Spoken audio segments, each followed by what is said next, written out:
యొక్క రాకడ అనేటువంటిది చాలా సమీపంగా ఉన్నాయి.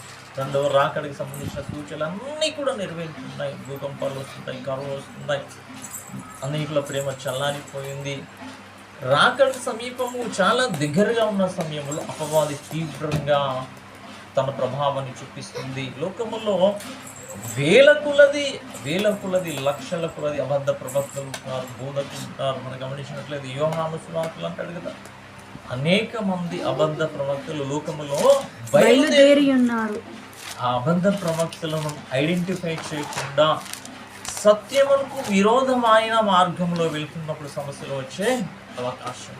కాబట్టి మనం వెళ్ళే సంఘాలు కానీ మనం ఉన్నటువంటి స్థితి కానీ మనం వెళ్ళేటువంటి మార్గము సత్యమా అసత్యమా అనేటువంటిది మనం ఐడెంటిఫై చేసుకోకపోతే నష్టము మనం భరించవలసి వస్తుంది. తప్పిపోయినటువంటి కుమారుడు మళ్ళీ తండ్రి దగ్గరికి రాగలిగా, ఎవరైతే అసత్యంలోకి వెళ్తున్నారో మళ్ళీ వాడు సత్యంలోకి రాగలిగితే దేవుడు ఏం చేస్తాడంటే దేవుడు మెచ్చుకుంటాడు, ముద్దు పెట్టుకుంటాడు, ఉంగరం ఇస్తాడు.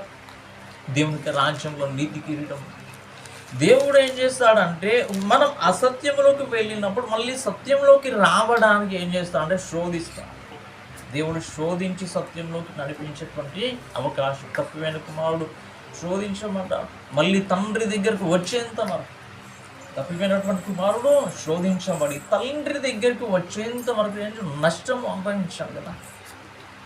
దేవుని యొక్క విశ్వాసులు కూడా అంతే. దేవుని యొక్క చిత్తంలో, దేవుని యొక్క ప్రణాళికలో, దేవుని యొక్క ఉద్దేశంలో దేవుడు ప్రేమపూర్వకంగా నిర్ణయించినటువంటి ప్రత్యేకపరిచినటువంటి వ్యక్తులను ఏం చేస్తాడంటే అసత్యములోకి వెళుతున్నప్పుడు మళ్ళీ సత్యములోకి, దేవుని యొక్క చిత్తములోకి, దేవుని యొక్క పోలికలోకి నడిపించడానికి ఏం చేస్తుంది, నష్టపరుస్తుంది.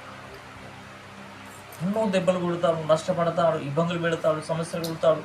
ఆ సమయంలో మనం గ్రహించవలసింది ఏంటంటే తప్పిపోయిన కుమారుడు ఎట్లా నా తండ్రి దగ్గర కూలివానికి మంచి ఆహారం దొరుకుతుంది కదా అనేటువంటిది మనం జ్ఞాపకం చేసుకోవాలి. అంటే మన ప్రవక్త అయినటువంటి యోనా కూడా అంతే కదా.